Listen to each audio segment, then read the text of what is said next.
오늘도 주님 앞에 나오신 여러분들 주의 이름으로 환영합니다. 여러분들이 잘 알고 있는 독수리라고 하는 새를 알 거예요. 아주 맹수죠. 그런데 독수리를 공격할 수 있는 유일한 새가 있다고 합니다. 그 새는 바로 까마귀라고 합니다.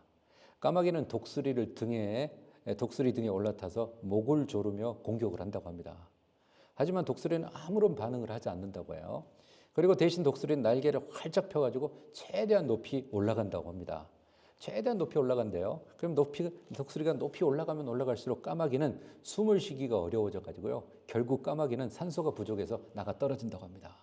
아주 놀라운 방법이죠. 이것을 통해서 우리가 배울 수 있는 사실이 있는데요. 까마귀 같은 사람에게 우리가 시간을 낭비하지 말고 계속해서 높이 날아가자라는 거예요. 우리는 우리만의 길을 걸어가면 된다는 거예요. 그러면 결국 까마귀는 스스로 떨어져 나간다라는 거죠. 왜냐하면 우리는 계속해서 더 높게 날아갈 거기 때문이라는 거죠. 예수님께서는 여기서 우리에게 이제 보여주는 우리가 또 생각할 수 있는 교훈 중에 하나는 까마귀는 여러분들에게 사람이 될 수도 있고요. 내면의 문제도 될 수도 있다라는 거. 우리가 좀 깨달을 필요가 있다는 거죠. 보잘것없는 까마귀 때문에 내 삶과 꿈과 미래가 흐려지게 하지 말자. 여러분의 꾸준하고 멋진 행동으로 까마귀를 내쫓으라는 거예요. 지금껏 그랬듯이 여러분들은 할 수 있습니다. 독수리가 까마귀를 내쫓는 건 높이 날개짓에서 올라가면 산소가 부족해서 까마귀가 그냥 나가 떨어지는 것처럼 우리도 우리의 길을 한 걸음 한 걸음 나아가면 결국은 우리가 승리할 수 있게 된다는 거죠. 사람은 누구나 크고 작은 병을 가지고 살아갑니다. 그래서 누구나 건강해지기를 소원하죠. 그런데 이보다 더 중요한 건 자신의 병을 알고 있느냐 모르고 있느냐라는 겁니다. 자기가 자신의 병을 알고 있는 사람은 그 병이 비록 아주 중하다 할지라도 고칠 가능성이 있습니다. 우리의 영적 상태도 마찬가지라는 거예요. 자신의 죄와 허물을 알고도 자신의 부족을 깨닫지 못하면 소망이 없다라는 거죠. 그래서 수많은 사람들과 대화를 나누다 보면 그래요. 나는 영적으로 아주 괜찮다. 나 정도 되면 괜찮은 거다. 별로 문제가 없다라고 하는 사람들이 있어요. 그런데 자세히 보면 문제가 없는 건 아니에요. 문제를 발견하지 못했을 뿐이라는 거죠. 그래서 그런 문제가 발견하지 못했을 때 우리는 무방비 상태에 있는 거라. 그래서 사탄은 그때 우리의 빈틈을 타고 돌아온다는 거죠. 그만큼 절대 우리는 공중에 나는 참새 한 마리도 하나님이 그냥 떨어지게 하지 않는다라고 말씀하잖아요. 절대로 우연히 되는 일은 없습니다. 운 좋게 됐다. 그럼 우리가 믿음의 언어는 아니죠. 좀 하나님 은혜로 됐다라는 게 맞다는 거죠. 그만큼 우리가 매를 맞았으면 깨달아야 되는데 이스라엘 백성들은 수많은 그런 환난과 어려움과 그들에게 또 계속 반복되는 회개와 회복 그 역사들을 봤을 때 그들이 깨닫지 못했다는 것을 우리는 성경 말씀을 참 많이 봅니다. 잘못을 지적당하고 책망받을 때 빨리 깨닫는 거 굉장히 중요하다는 거죠. 그래서 하나님은 깨닫지 못하는 자에게는 은혜와 복을 베풀지 않으신다라는 거예요. 이스라엘 백성의 새로운 지도자 여호수아는 강하고 담대함을 가지고 가나안 땅을 정복 계획을 실행합니다. 그러면서 먼저 정탐꾼 2명을 보내죠. 그러면서 여리고성의 상황을 좀 살펴보고 오라라고 얘기합니다. 그게 본문 1절에 나오는 거예요. 눈의 아들 여호수아가 시딤에서 2 사람을 정탐꾼으로 보내며 이르되 가서 그 땅과 여리고를 엿보라 하매 그들이 가서 라합이라는 기생의 집에 들어가 거기서 유숙하더니라고 합니다. 먼저 이 시딤이라고 하는 곳은 팔레스타인의 경계를 이은 모압 땅에 있는 골짜기입니다. 그곳에는 두 줄기의 개천이 흐르고 있기 때문에 그곳에 이렇게 군대의 진을 치기에 참 적합한 곳이라고 해요. 요단 동편으로 한 12km 정도 떨어져 있는 건데 이름은 아벨 시딤이라고 요즘엔 그렇게 얘기한다고 합니다. 그래서 거기서 여리고를 엿보라라고 합니다. 여기서 엿본다라고 하는 라하라고 하는 단어는 어떠냐면 주의 깊게 본다는 거죠. 조심스럽게 관찰한다는 거예요. 그리고 그곳 성에 가서 그들이 이제 주의 깊게 관찰하는데 그곳에서 그들을 선대하는 사람이 있었다는 거. 그 사람이 누구냐? 바로 기생 라합이었다는 거죠. 라합은 그들을 자기 집에 머무르게 했어요. 그럼 왜 이들이 하필이면 이 기생 집에 갔을까? 이 기생 라합이라는 사람을 왜 갔을까? 여러 가지 조건들이 있었겠지만 이 가나안 사람들의 민심이나 정치나 군사적인 동태 이런 것들을 파악에 적절한 곳이 바로 이 기생의 집이라는 거죠. 왜? 각양각색의 지위나 이렇게 가진 거나 배경을 각양각색에 가지고 있는 사람들이 모여서 사적인 대화를 나누는 것이 이 기생집이었다는 거죠. 그러니까 그 정보의 흐름, 여론의 흐름을 가장 잘 펴갈 수 있는 곳이 그곳이었다는 거죠. 그래서 이 기생 라합의 집은 또한 성벽 위에 있었다라고 얘기합니다. 성벽 위에 있었다는 것은 어때요? 우리가 유타 높은 데에 올라가면 유타가 한눈에 보이는 것처럼 뭐 그런 위치에 있는 그런 곳이었다는 거죠. 그런데 여기서 놀라운 사실은 우리가 세상에는 비밀이 없다. 비밀이 없다는 거예요. 아무도 모르게 이 일을 행했을 텐데 그 상황을 누군가 지켜보고 있었고요. 그 부분을 바로 여리고 왕에게 알렸다는 거예요. 그게 놀라운 거라는 거죠. 본문 2절 3절 볼까요? 어떤 사람이 여리고 왕에게 말하여 이르되 보소서. 정확히 누군가 보고 있었다는 거죠. 이 밤에 이스라엘 자손 중 몇 사람이 이 땅을 정탐하러 이리로 들어왔나이다. 여리고 왕이 라합에게 사람을 보내어 이르되 내게로 와서 내 집에 들어간 그 사람들을 끌어내라. 그들은 이 온 땅을 정탐하러 왔느니라. 놀라운 일이죠. 이 일은 야, 나 왔어 라고 얘기하고 왔겠어요? 정탐하러 왔기 때문에 은밀하게 어느 누구도 모르게 왔다라고 생각했는데 그 사람들을 지켜보고 있는 사람도 있었다. 그래서 여리고 왕에게 얘기를 했다는 거예요. 당시에 중서부 팔레스타인 지역은 명목상으로는 애굽의 통치 아래 있었던 곳입니다. 그렇지만 실상은 애굽의 왕권이 그곳에 별다른 영향력을 행사하지 못했다고 그래요. 그래서 당시에 가나안 땅에 있었던 그 각각의 그 자체의 왕들을 가진 성읍 국가로 이렇게 구성되어 있었다. 시티 스테이트라 이렇게 이제 얘기를 해요. 그래서 여리고 왕은 여러 왕들 가운데 한 사람이었다는 거죠. 여리고 성을 다스리고 있는 그 왕이었다는 거죠. 그 사람에게 누군가가 얘기했다는 거죠. 저 기생 라합의 집에 아마 이스라엘 사람 같은데 이 두 사람이 이렇게 들어가는 내가 봤어요 라고 얘기를 했다는 거예요.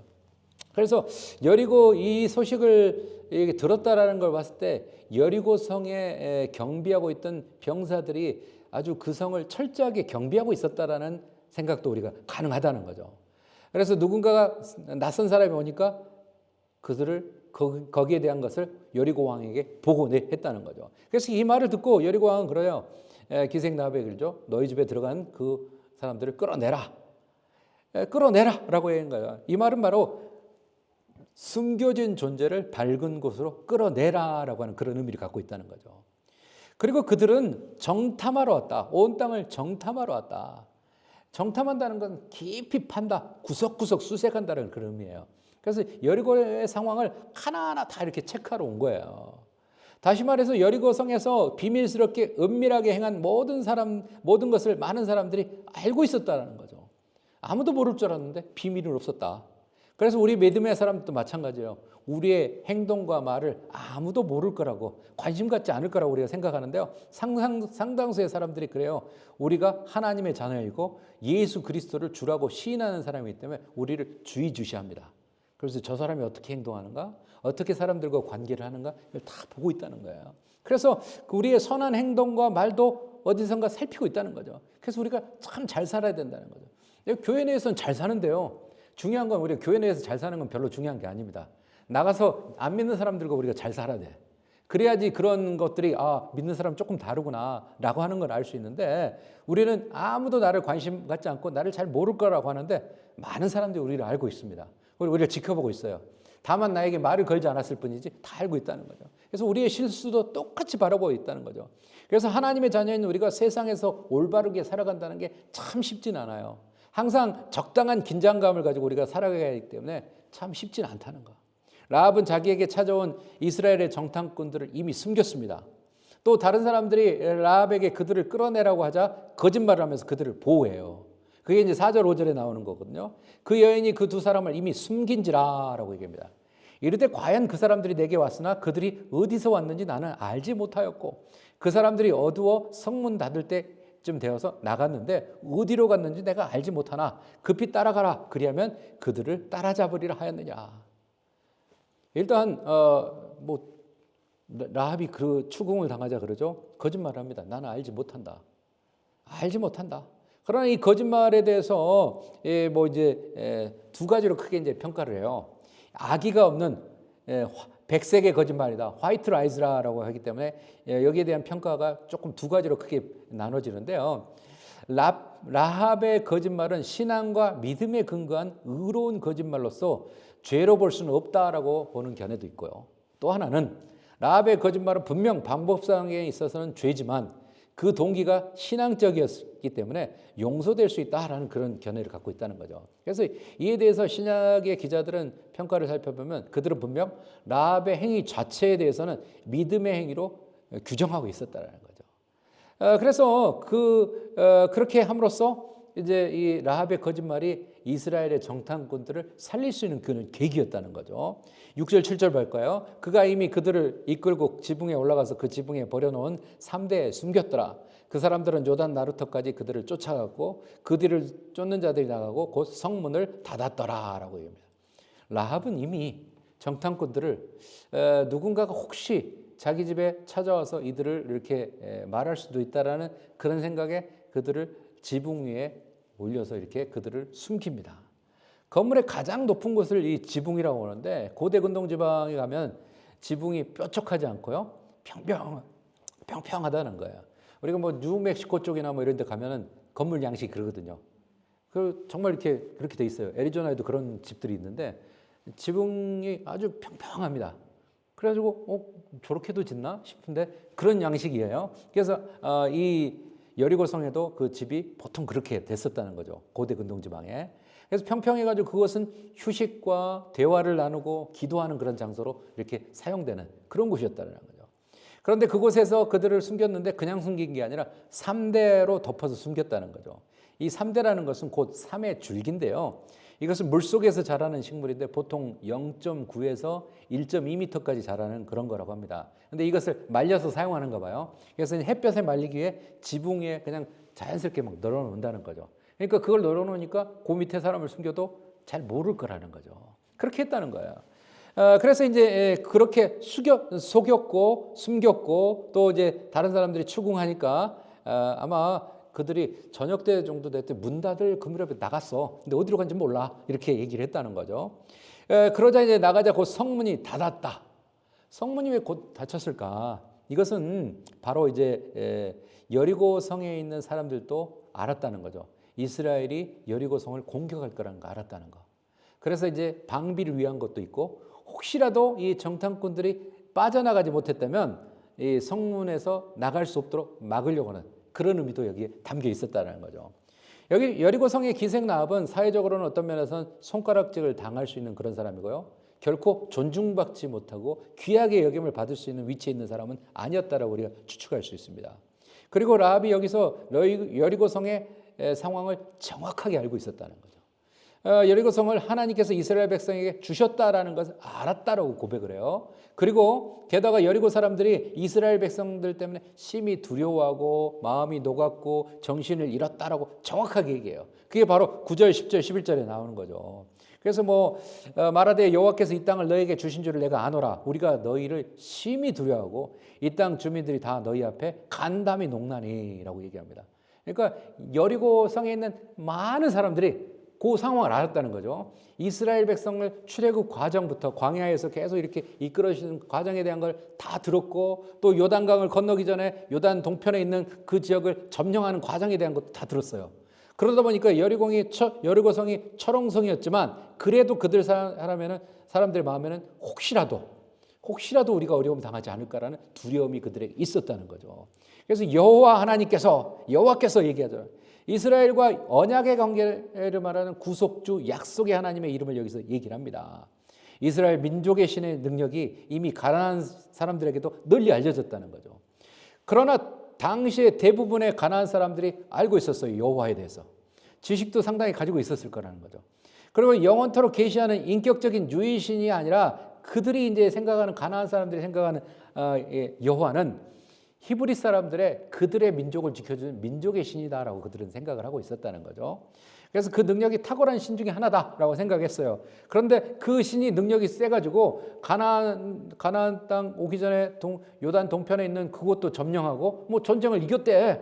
그런 얘기를 들으니까 자기들도 마음이 불안한 거예요. 그런 상황이 있었다는 거죠. 그래서 가나안 사람 대부분은 여호와를 경외의 대상보다는 단순히 두려움과 공포의 대상으로 그들은 생각하고 있었다는 거죠. 그러나 그 중에서도 라합이라고 하는 여인은 여호와 하나님의 전능성을 알았다는 거, 그리고 믿었다는 거, 그리고 나아가 그 믿음의 근거에서 여호와의 은혜를 구할 만큼 여호와의 긍휼하심, 불쌍히 여겨주심에 대한 확신도 분명히 가지고 있었다라는 거죠. 이로 인해서 라합은 결국 믿음의 소유자로 나중에 인정을 받게 됩니다.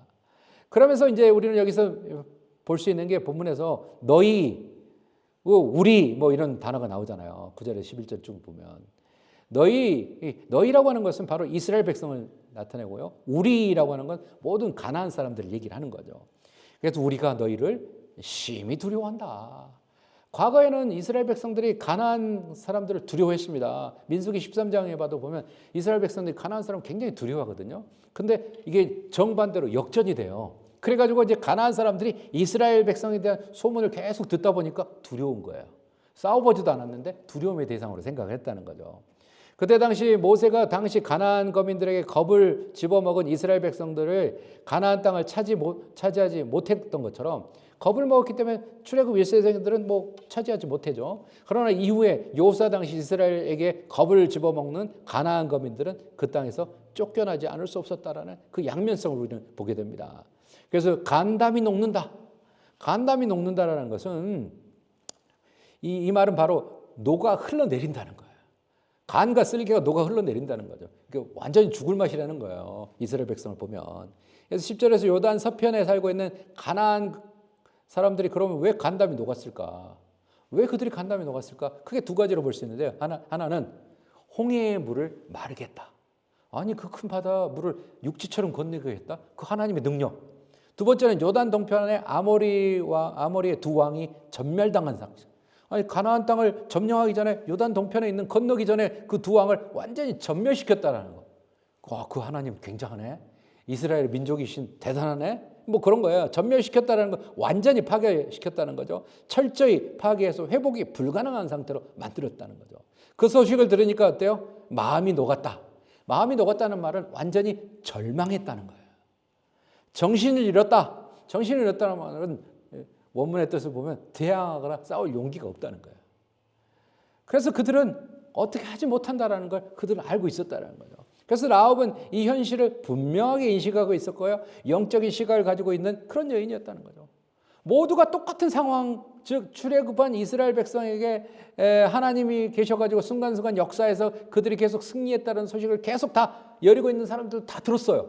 그리고 불안한 마음을 가졌어요. 그러나 모두가 라합과 같은 영적인 눈이 열려 있는 건 아니었다.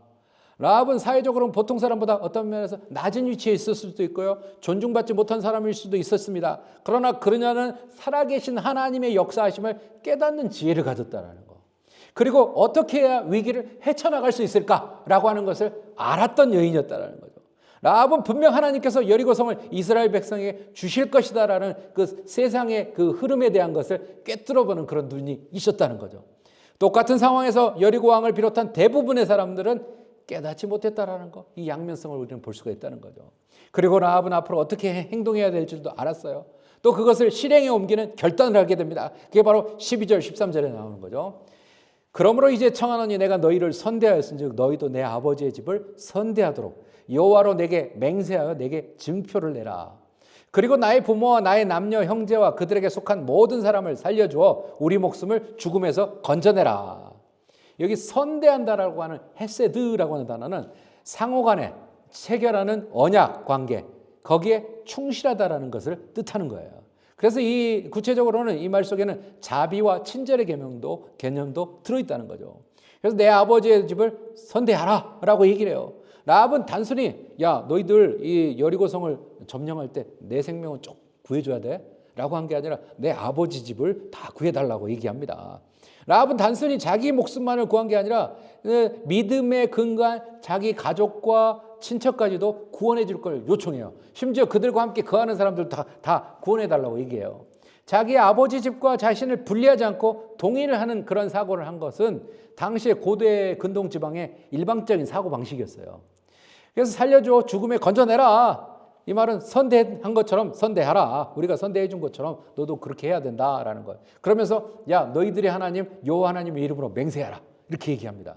그러면 신의 이름으로 맹세할 경우 신을 맹세의 보증인으로 삼는 거예요. 그래서 그 맹세의 신빙성과 성결성을 이렇게 나타내고 있는 거라는 거죠. 그러면서 증표를 내라. 라고 얘기합니다. 문자적으로 진리의 증표라는 거죠. 이 증표는 여호와의 이름으로 행하는 맹세 자체를 의미하고 있다는 거죠.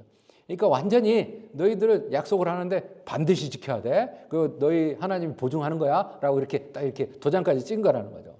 여리고성의 멸망을 예견하고 있었던, 알고 있었던 라합은 자신의 부모와 형제와 그들에 속한 모든 사람들을 살려낼 방법을 그들에게 제안을 한 겁니다. 그러자 정탐꾼들은 얘기를 하죠. 야, 이 부분의 사실을 누설하지 않는다면 우리가 지킬 거다라고 14절에 그렇게 얘기해요. 그 사람들이 그에게 이르되 내가 우리의 이 일을 누설하지 아니하면, 요거 절대 얘기하지 않는다면 여호와께서 우리에게 이 땅을 치실 때 인자하고 진실하게 너를 대우하리라 라고 약속을 합니다. 이 누설하지 않는다는 것은 이 정탐의 사건을 우리가 여리고성을 칠 때까지, 침공할 때까지 누구에게도 말하지 마라 라고 얘기하는 거죠. 그 맹세의 보증으로 여호와의 이름을 사용하고 있는 거죠. 그래서 자신들의 생명을 걸고 하나님 앞에, 여호와 하나님 앞에 맹세하고 있는 것을 보게 됩니다. 사랑하는 성도 여러분, 한동대학교를 총장을 지낸 장순홍 박사님이 계신데요. 장순홍 박사님은 하인 장순흥이라는 책을 최근에 냈는데요. 이분이 세계적으로 알려진 원자력 공학자입니다. 그래서 한국형 원자력 발전을 세계에 수출한 그런 일에 일조를 했고요. 이분은 그런데 고등학교 1학년 때 인생에 대해서 깊은 고민을 했대요. 어떤 고민을 했냐면 1학년이 좀 조숙하긴 했더라고요. 공부는 잘하나 못하나, 많은 것을 가지나 못하나, 결국 인간은 다 죽을 텐데 그냥 우리가 뭐 아둥바둥 살 필요가 있나? 그런 인생의 고민을 했다는 거예요.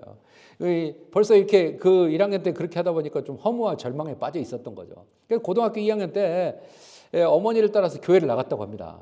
어머니 따라서 교회를 나갔는데 덕수교회라는 걸 나갔는데, 교회 갔더니 교회 강단 앞에 이제 그런 현수막이 있었던 거죠. 하나님이 세상을 이처럼 사랑하사 독생자를 주셨으니 이는 그를 믿는 자마다 멸망하지 않고 영생을 얻게 하리라. 그 말씀을 딱 보고는 마음에 이제 감동이 오기 시작한 거예요. 그러면서 집에 가서 이 말씀을 계속 마음속에 생각을 했어요. 그런데 이 사람의 고등학교 2학년인데 마음속에 성령의 감동이 있으면서 뜨거워진 거죠. 그러면서 내가 예수를 믿기만 하면 이 죽음의 절망에서 벗어나고 영생을 얻을 수 있구나라는 걸 깨달았다는 거죠. 그래서 그 이후에 이분은 복음을 전하는 게 굉장히 중요한 문제라는 걸 생각을 해요. 그래서 복음을 전하는 기회가 닿는 대로 힘써 전해야 되겠다, 그런 생각을 한 거예요. 그래서 교회 첫 발을 디디고 나서 두 번째 주부터 무작정 교회에 많은 친구들을 데려와야 되겠다라는 생각을 했대요. 당시에 이제 본인이 전교 10등 안에 들었기 때문에 공부를 잘했어요. 그래서 친구들을 교회에 데려오는데 내가 영어 가르쳐 줄게, 내가 수학 가르쳐 줄게 하면서 데려오기 시작했어요. 그래서 친구들을 설득해가지고 교회를 데려오기 시작했는데 어느 순간 고등부가 금방 90명이 넘었대요. 이 장순웅이라는 이 학생 때문에 계속 늘어난 거예요. 그래서 이제 전도를 열심히 했다는 거죠. 그래서 훌륭한 청년으로 자랍니다. 그래서 서울대 원자력공학과를 졸업하고 미국에 와서 이제 MIT에서 석사 박사하고 또 한국에 가서 이제 카이스트에 교수로 부임해가지고 거기서 계속 있다 부총장까지 해요. 그래서 수많은 동료 교수들을 주님께로, 또 젊은이들을 주님께로 인도하는 일에 힘을 썼다고 해요.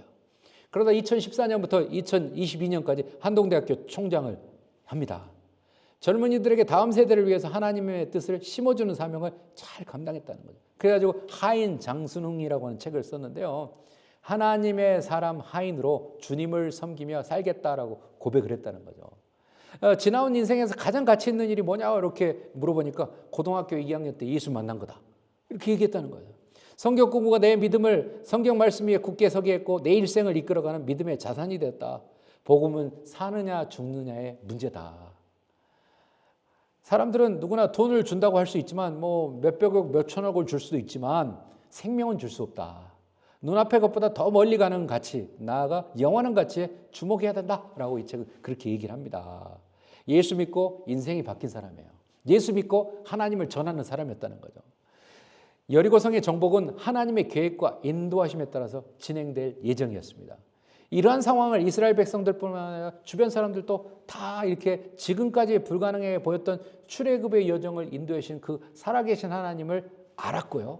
그 역사를 인정하고요. 그것 때문에 정말 작은 무리였던 이스라엘 백성들을 두려워하게 됐다는 거죠. 그런데 단지 두려워하는 사람들은 많았지만 이 사건을 통해 하나님을 인정하고 그 은혜 안에 거하려고 결단한 사람은 거의 없었다는 거죠. 우리도 그러잖아요. 하나님의 복음에 대해서 다 들을 수 있습니다. 그러나 야 이제 내가 하나님 믿어야 되겠구나. 내가 천국 가야 되겠구나. 결단하고 교회를 오는 사람 별로 없어요. 왜? 거기까지 실행에 옮기지 못하기 때문이라는 거죠.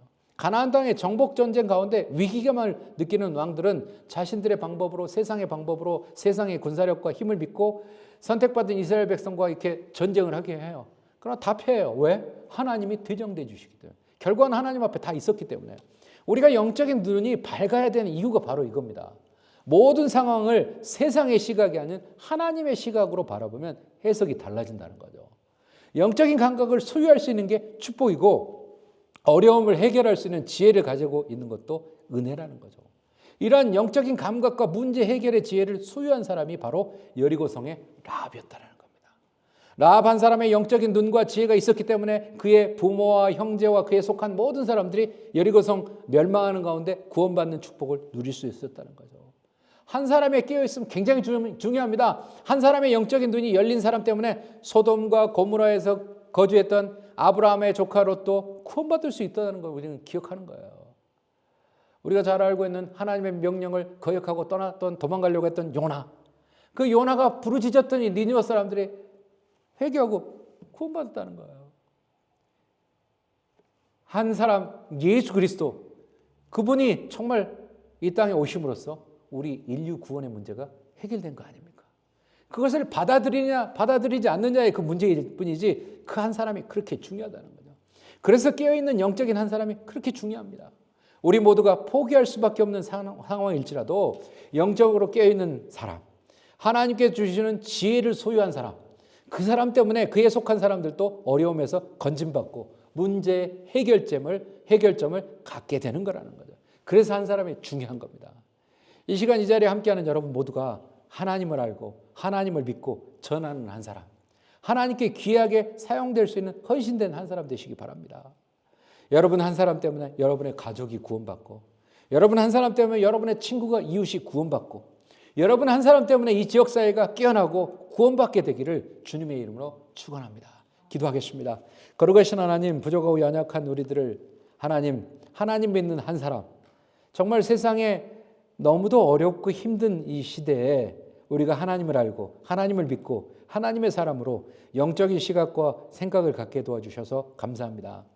기생 라합은 여리고성에서 그렇게 주목받지 못하는 사람이었지만 영적인 눈을 가졌던 사람이고 깨어있는 사람이었기 때문에 구원받았고 그 한 사람 때문에 그 가족과 친척과 거기에 속한 사람들이 다 구원받는 축복을 누렸습니다. 하나님, 정말 우리가 한 사람 아브라함 때문에 롯과 그 가족들이 구원받았습니다. 하나님, 니느웨의 사람들 멸망받을 수밖에 없었던 사람, 하나님이 보낸 한 사람 요나 때문에 그들이 회개하고 돌이켰습니다. 하나님, 우리 한 사람 때문에, 깨어있는 우리 한 사람 때문에 우리의 가족 모두가 구원받고, 우리 한 사람 때문에 우리의 친구와 이웃들이 구원받고, 우리 한 사람 때문에 이 지역사회가 깨어나고 온 미국이, 온 세상이 구원받게 되는 역사가 일어날 수 있도록 도와주옵소서. 하나님, 우리가 겸손하게 영적으로 깨어있으므로 하나님께 쓰임받게 도와주옵소서. 예수 그리스도 이름 받들어 간절히 기도하옵나이다. 아멘.